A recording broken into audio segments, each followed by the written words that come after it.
Hello बेटा, कैसे हो? आशा करता हूँ अच्छे होगे, घर में होगे, सेफ होगे। तो आज हम लोग बात करेंगे effect of oxidation in day to day life. देखो, वैसे तो ऑक्सीडेशन का जो इफ़ेक्ट है वो हमारे डे टू डे लाइफ में बहुत सारे होते हैं, ठीक है। जैसे कंबशन भी डे टू डे लाइफ का एग्जांपल है, कोरोजन भी डे टू डे लाइफ का एग्जांपल है ऑक्सीडेशन का, रेंसिडिटी भी ऑक्सीडेशन के डे टू डे लाइफ का एग्जांपल है। लेकिन यहाँ हम डिस्कस करेंगे सिर्फ दो चीज़ों के बारे में, ठीक है। पहला है कोरोजन, दूसरा है रेंसिडिटी, ठीक है। कोरोजन और रेंसिडिटी।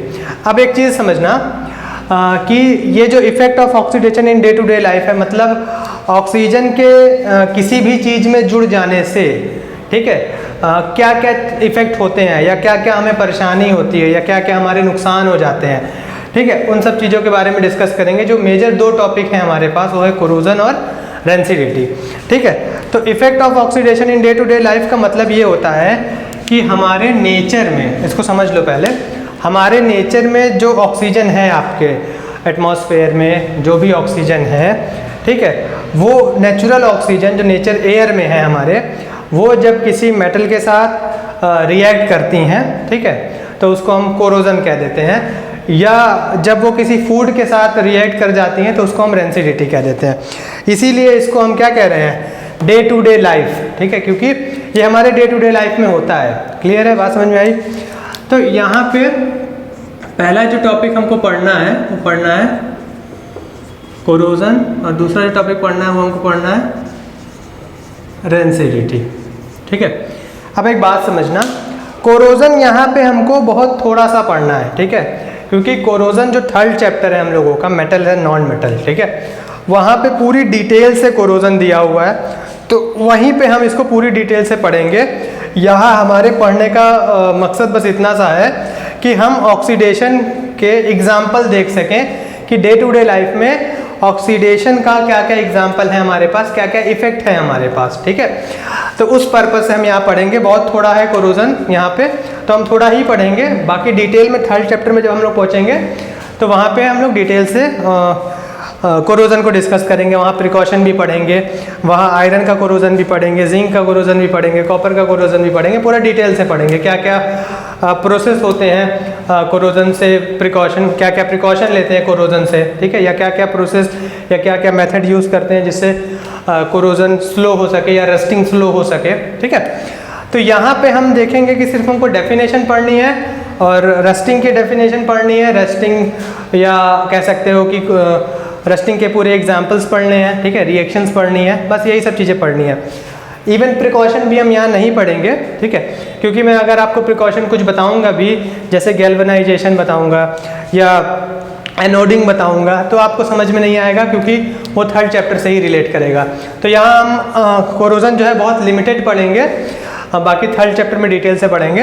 रेंसिडिटी हम यहाँ पूरी डिटेल से पढ़ लेंगे क्योंकि रेंसिडिटी यहाँ मतलब आपके 10th में दोबारा कहीं नहीं है, ठीक है, तो इसको हम लोग यहीं पूरा डिटेल से ख़त्म कर लेंगे। क्लियर है? Damaging effect of oxidation on metal, इसको हम क्या कह रहे हैं, कोरोजन कह रहे हैं। देखो बेटा, ऑक्सीडेशन का जो इफेक्ट होता है हमारी डे टू डे लाइफ में वो मोस्टली डैमेजिंग ही होता है, मतलब वो हमारा नुकसान ही, कहीं ना कहीं नुकसान ही करता है, ठीक है। तो जब ऑक्सीडेशन का इफेक्ट मेटल्स पे होने लगता है तो मेटल्स डैमेज होने लगते हैं और उसी इफेक्ट को हम क्या कहते हैं, कोरोजन कहते हैं। क्लियर है? वैसे तो कोरोजन की एक पर्टिकुलर डेफिनेशन है, लेकिन अगर ऑक्सीडेशन के पॉइंट ऑफ व्यू से देखा जाए तो ऑक्सीडेशन कोरोजन है क्या, कोरोजन एक इफेक्ट है, ऑक्सीडेशन का इफेक्ट है जिससे मेटल्स क्या होते हैं, डैमेज हो जाते हैं, ठीक है। मतलब फूड पे जब ऑक्सीडेशन एक्ट करता है या फूड में जब ऑक्सीजन आके जुड़ जाती है तब जो डैमेजिंग इफेक्ट होता है उस डैमेजिंग इफेक्ट को हम लोग क्या कहते हैं, रेंसिडिटी कहते हैं। क्लियर है बेटा? अब देखो, ये जो मैं आपसे कह रहा हूँ कि ऑक्सीजन आके जुड़ जाती है, ये ऑक्सीडेशन दोनों ही प्रोसेस में कहाँ से आएगी बेटा, चाहे कोरोजन हो चाहे रेंसिडिटी हो, दोनों ही प्रोसेस में जो ऑक्सीजन आएगी वो कहाँ से आएगी बेटा, एयर से आएगी, ठीक है। जो ऑक्सीजन आएगी वो एयर से आएगी। इसीलिए कभी कभी ये effect of oxidation in day to day life को एरियल ऑक्सीडेशन भी कह देते हैं। क्या कह देते हैं बेटा, एरियल ऑक्सीडेशन। अब समझ लो एरियल ऑक्सीडेशन क्या होता है।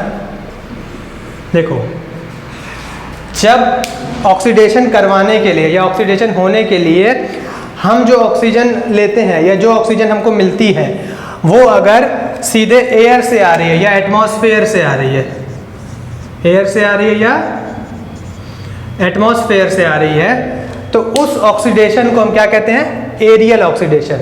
ठीक है, एरियल मतलब एयर से रिलेटेड ऑक्सीडेशन।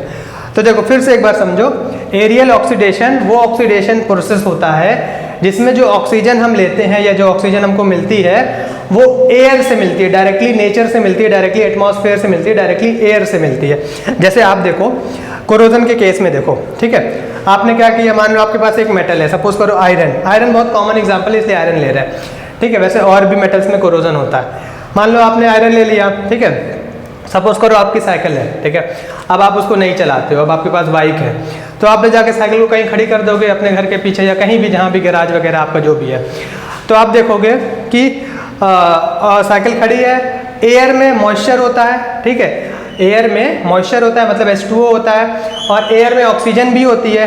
तो धीरे धीरे आपकी साइकिल्स की जो रिम होती है, जो पहिया होता है, उसमें जो तीली लगी होती है, उसमें आप देखोगे कि धीरे धीरे रस्टिंग होने लगेगी। मतलब जो आपकी पहिया का जो तीली होती है, जिसमें जो मतलब जो पहिया होता है उसमें कई सारी रॉड, छोटी छोटी पतली पतली रॉड लगी होती है ना, उसमें आप देखोगे कि धीरे धीरे एयर के कांटेक्ट में वो आएंगे, ठीक है, और एयर में ऑक्सीजन और मॉइस्चर दोनों होते हैं, तो वहाँ पे जो है ऑक्सीडेशन होने लगेगा। मतलब एयर जो है वो आपकी साइकिल की आयरन से या साइकिल के पहिए से, क्योंकि वो आयरन का बना है, उससे रिएक्ट करने लगेंगी और कोरोजन स्टार्ट हो जाएगा, ठीक है, उसमें मॉइस्चर का भी प्रेजेंस होता है।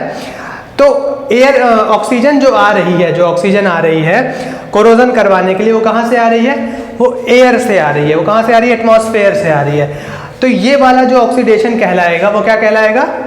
एरियल ऑक्सीडेशन कहलाएगा।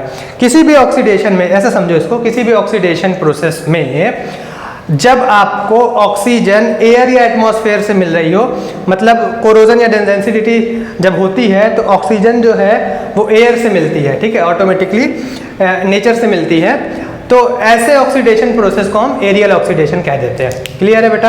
यहाँ मैं लिख देता हूँ, कभी आपके एग्जाम में आ गया तो एरियल ऑक्सीडेशन के 2 एग्जाम्पल लिखिए, तो कोई टेंशन वाली बात नहीं है, कोरोजन और डेंसिटी आप लिख सकते हैं, ठीक है। एरियल ऑक्सीडेशन का मतलब बस इतना सा होता है कि अगर आपकी ऑक्सीजन एटमॉस्फेयर या एयर से आ रही है तो उस ऑक्सीडेशन प्रोसेस को हम क्या कहेंगे? एरियल ऑक्सीडेशन कहेंगे। ओके, आई थिंक क्लियर हो गया होगा, है ना?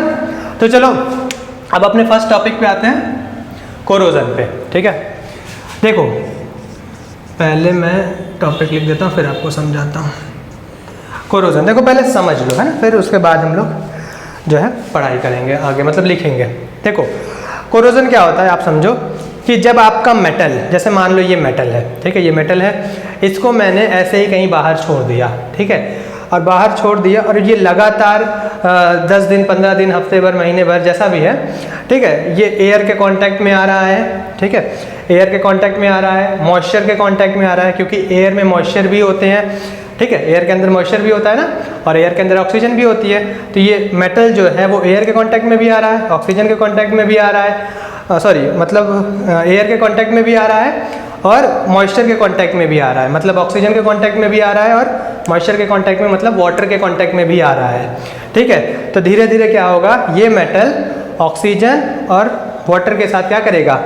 रिएक्ट कर लेगा, और जब रिएक्ट करेगा, ठीक है, तो इसके ऊपर एक ऑक्साइड की लेयर बन जाएगी। अब देखो बात समझो मेरी कि ये मेटल है, ठीक है, एटमॉस्फेयर की ऑक्सीजन के साथ और एयर के मॉइस्चर के साथ, मतलब एयर के वाटर के साथ ये रिएक्ट करेगा, और जब रिएक्ट करेगा तो इसके ऊपर एक कवरिंग चढ़ जाएगी, एक लेयर चढ़ जाएगी, ठीक है, ऑक्साइड की लेयर। अभी हम देखेंगे रिएक्शन में, ऑक्साइड की, मेटल ऑक्साइड की एक लेयर चढ़ जाएगी, ठीक है, जो कभी कभी कुछ मेटल के केस में ये इसको एज अ प्रोटेक्टिव शील्ड भी काम करती है। यही लेयर, ऑक्साइड की लेयर, कुछ मेटल के केस में, जैसे एल्युमिनियम हो गया, इन सब मेटल के केस में ये प्रोटेक्टिव शील्ड की तरह भी काम करती है, और कुछ मेटल के केस में जैसे आयरन हो गया, उसमें ये कह सकते हो इसको धीरे धीरे क्या करती है, कमज़ोर करना शुरू कर देती है, ठीक है। तो इसी प्रोसेस को हम क्या कहते हैं? कोरोजन कहते हैं, ठीक है। तो कोरोजन आप समझो, मेटल जो है वो एयर की ऑक्सीजन के साथ रिएक्ट करता है, एयर के मॉइस्चर के साथ रिएक्ट करता है और अपने ऊपर एक लेयर चढ़ा लेता है, एक लेयर चढ़ा लेता है, जिसकी वजह से ये मेटल धीरे धीरे कमज़ोर होने लगता है। देखो समझो इसको, डेफिनेशन समझो कि कोरोजन एक ऐसा प्रोसेस है, ठीक है, कोरोजन एक ऐसा प्रोसेस है जिसमें मेटल को धीरे धीरे ईटन अप किया जाता है। ईटन अप मतलब खा लिया जाता है या कमज़ोर किया जाता है, ठीक है, किसके थ्रू, किसके द्वारा, ऑक्सीजन और मॉइस्चर के द्वारा, ठीक है। तो ये कोरोजन होता है, सभी जगह होता है बेटा, ठीक है, सारे मेटल्स में कोरोजन होता है, ठीक है। तो ऐसा ज़रूरी नहीं है कि सिर्फ हम आयरन का केस ले रहे हैं तो सिर्फ आयरन में ही कोरोजन होगा, ठीक है, और भी मेटल्स में कोरोजन होता है। लेकिन यहाँ इस पर्टिकुलर चैप्टर में हम आयरन का एग्जाम्पल लेंगे। तो जब आयरन में कोरोजन होता है, किस में कोरोजन होता है बेटा, आयरन में। जब आयरन में कोरोजन होता है, आयरन मेटल में जब यही कोरोजन का प्रोसेस होता है, ठीक है, जब आयरन मेटल में यही कोरोजन का प्रोसेस होता है तो उसको हम क्या बोल देते हैं, उसको हम रस्टिंग कह देते हैं, ठीक है। जब कोरोजन जो है वो आयरन में होता है तो उसको एक पर्टिकुलर नाम दे दिया, क्या दे दिया, रस्टिंग दे दिया। अगर आपको रस्टिंग की डेफिनेशन लिखनी है तो कुछ मत करो, यहाँ मेटल काट के क्या करो, आयरन लगा दो, बस हो गया कोरोजन, हाँ सॉरी हो गया। आपकी डेफिनेशन किसकी बन गई, रस्टिंग की डेफिनेशन बन गई। ध्यान से समझो, कोरोजन की डेफिनेशन लिखना है तो यहाँ मेटल लिख दो, ठीक है। रस्टिंग की डेफिनेशन लिखनी है तो यहाँ पे आयरन लगा देना, the process in which iron, ठीक है, बाकी सब सेम, बस यहाँ पे क्या आ जाएगा, इसकी जगह क्या आ जाएगा, इसकी जगह रस्टिंग आ जाएगी। देखो बात को समझो, रस्टिंग भी कोरोजन है, एक तरीके का कोरोजन है, रस्टिंग भी कोरोजन ही है, बस वो आयरन में हो रहा है तो उसको एक नाम दे दिया गया है। बाकी और किसी मेटल में होता तो उसको कोरोजन ही कहते हैं। क्लियर है बात? तो आप इस चीज़ को समझो, जब कोरोजन आयरन में होगा, ठीक है, तो उसको हम रस्टिंग कहेंगे, बाकी किसी और मेटल में होगा तो उसको कोरोजन ही कहेंगे। क्लियर है?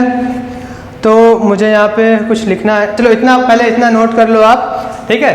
फिर उसके बाद हम लोग अभी देखेंगे कि रस्टिंग की केमिकल रिएक्शन क्या होती है, वो एग्ज़ाम में आती है, बहुत इंपॉर्टेंट है, ठीक है। तो आप एक बार रस्टिंग समझ लो। रस्टिंग भी एक ऐसा प्रोसेस है जिसमें आयरन जो है ग्रेजुअली ईटन अप हो जाता है, मतलब कमज़ोर हो जाता है, या धीरे धीरे ऑक्सीजन और वाटर के कांटेक्ट में आके वो धीरे धीरे कमज़ोर होता है, तो उसी प्रोसेस को हम क्या कहते हैं, रस्टिंग कहते हैं। क्लियर है? तो इसको इतना पहले नोट कर लो, फिर हम आगे बात करते हैं।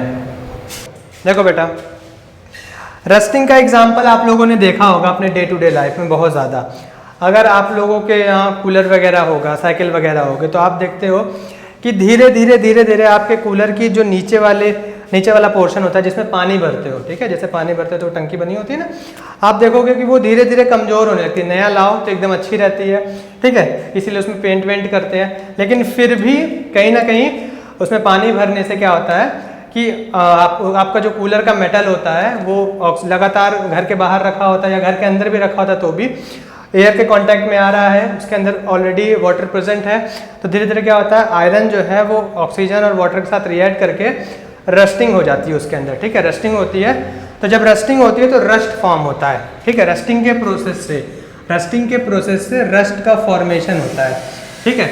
अब रस्ट क्या होता है मैं अभी आपको बताऊंगा। देखो, आपने अगर ध्यान से देखा होगा तो जैसे मान लो ये मेटल है, ठीक है, चलो कूलर वाला एग्जांपल लेते हैं। तो कूलर में जब रस्टिंग हो जाती है तो आप देखोगे कि उसमें से छोटे छोटे टुकड़े गिरने लगते हैं बाहर, ठीक है, बहुत कमज़ोर हो जाता है। अगर आप उसमें ज़ोर से हीट करो तो आप देखोगे कि बुरादे टाइप में या छोटे छोटे टुकड़े जो है वो ज़मीन में गिरने लगते हैं। तो वही जो छोटे छोटे टुकड़े होते हैं उसी को रस्ट बोलते हैं, ठीक है। अगर आप रस्ट को डिफाइन करना चाहते हो तो मैं कहाँ लिख दूँ, देखो ऐसा यहाँ लिख देता हूँ रस्ट की डेफिनेशन में, ठीक है। रस्ट देखो क्या होता है, रस्ट जो होता है वो एक पोरस सब्सटेंस होता है। मतलब देखो, रस्ट की जो लेयर होती है, जैसे मान लो इसके ऊपर ये आयरन मेटल है, इसके ऊपर रस्ट चढ़ गया है, ठीक है, इसके ऊपर रस्टिंग हो गई तो रस्ट आ गया है, ठीक है, मतलब ऑक्साइड की लेयर चढ़ गई है। रस्ट मतलब वही ऑक्साइड की लेयर, ठीक है, चढ़ गई है। तो इस ऑक्साइड की लेयर के अंदर बहुत पोर्स होते हैं, बहुत छेद होते हैं, ठीक है, जिसकी वजह से वो कमज़ोर हो जाता है। तो रस्ट जो होता है, रस्ट क्या होता है बेटा, देखो रस्ट एक सॉफ्ट पोरस, देखो रस्ट की जो लेयर, कभी भी आप ऑब्जर्व करना, रस्ट की जो लेयर होती है वो थोड़ी सी छेद होता है उसके अंदर, मतलब पोरस होती है, छेद होते हैं उसके अंदर। तो रस्ट जो होता है एक सब्सटेंस होता है, पोरस सब्सटेंस होता है, कलर कैसा होता है, रेड ब्राउन फ्लैकी सब्सटेंस होता है। फ्लैकी मतलब वही बुरादे टाइप का सब्सटेंस होता है, ठीक है। तो आप इसकी डेफिनेशन याद कर सकते हैं, rust is a soft porous and red brown flaky substance. Flaky मतलब बुरादे टाइप का, ठीक है। अच्छा देखो अब रस्टिंग की केमिकल रिएक्शन भी इंपॉर्टेंट है, रस्टिंग की केमिकल रिएक्शन भी इंपॉर्टेंट है। देखो मैं लिखने जा रहा हूँ, ठीक है। देखो यहाँ पे ये इंपॉर्टेंट है बेटा, ये इंपॉर्टेंट है, ये आ चुकी है आपके 2 नंबर में, ठीक है। 2 नंबर में क्या, ये रिएक्शन प्लस इसका रस्ट का फॉर्मूला, ये रस्ट है, ये क्या है बेटा, ये रस्ट का फॉर्मूला है, ये रस्ट का फॉर्मूला है। बाकी इसका नाम क्या है, इसका नाम है हाइड्रेटेड आयरन थर्ड ऑक्साइड। मैं सब बता रहा हूँ अभी, देखो यहाँ पे ध्यान से देखो। रस्टिंग की ये केमिकल रिएक्शन है, इसको बहुत बहुत बहुत ज़रूरी है इसको याद करना आपको, क्योंकि ये कई बार आ चुकी है। और रस्ट का फॉर्मूला भी आपको याद करना जरूरी है, और रस्ट का केमिकल नेम भी आपको याद करना जरूरी है। देखो 4Fe है, ठीक है, 4Fe है, 3O2 ये बैलेंस किया हुआ है। अब यहाँ पे लड़कों को दिक्कत आती है 2XH2O। अब देखो ये X जो है ये वेरिएबल है, ये डिपेंड करता है इन दोनों पे, ठीक है। जितने आयरन के मॉलिक्यूल हैं, जितने ऑक्सीजन के मॉलिक्यूल होंगे, उसके अकॉर्डिंग 2 के मल्टीपल में वाटर वो एटमॉस्फेयर से ले लेगा, ठीक है। तो वाटर हमेशा 2 का मल्टीपल होगा, क्लियर याद रखना। X देखो वेरिएबल है, X की जगह 1 भी हो सकता है, 2 भी हो सकता है, 10 भी हो सकता है, 50 भी हो सकता है। तो इसीलिए कोई फिक्स वैल्यू नहीं है इसकी, इसीलिए इसको X ले लिया गया है, ठीक है। 4Fe जो है 3O2 से कंबाइन होगा, 2XH2O चाहिए इसको, ये कंबाइंड होके 2Fe2O3.XH2O बनेगा। इसका नाम क्या है, chemical name hydrated iron third oxide. Hydrated क्यों कह रहे हैं, क्योंकि XH2O लगा हुआ है, डॉट लग के H2O लग जाता है तो वो हाइड्रेटेड कहलाता है। बाकी Fe2O3 का नाम क्या है, आयरन थर्ड ऑक्साइड नाम है। और जनरली इसको क्या कहते हैं, इसको रस्ट बोलते हैं। और रस्ट क्या होता है बेटा, रस्ट एक soft porous red brown colour का फ्लैकी सब्सटेंस होता है। क्लियर हो गई बात, ओके। ये जो रस्टिंग है, ठीक है, यहाँ देखो बेटा, ये जो रस्टिंग है ये रिडॉक्स रिएक्शन का एग्जाम्पल है।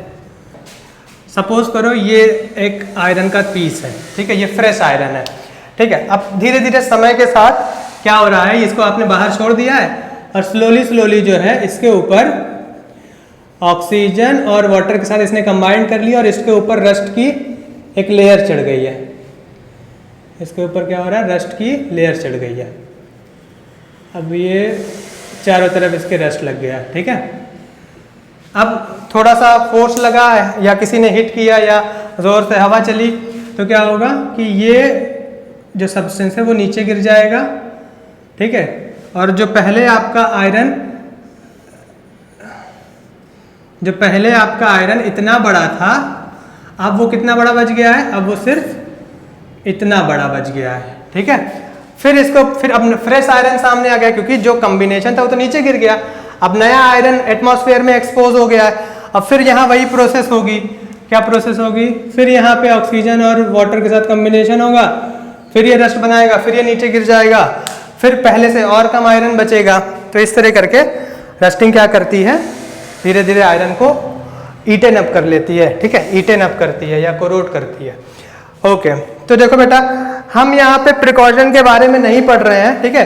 बहुत कॉमन प्रिकॉशन आपने देखा होगा कि लोग ग्रीस लगा लेते हैं, ग्रीसिंग करते हैं, ऑयलिंग करते हैं, ठीक है, मेटल्स में। जैसे देखो आपकी साइकिल की चेन होती है ना, साइकिल के चेन में आप क्या करते हो, ऑयल ग्रीस या ऑयल लगा लेते हो जिससे रस्ट ना लगे।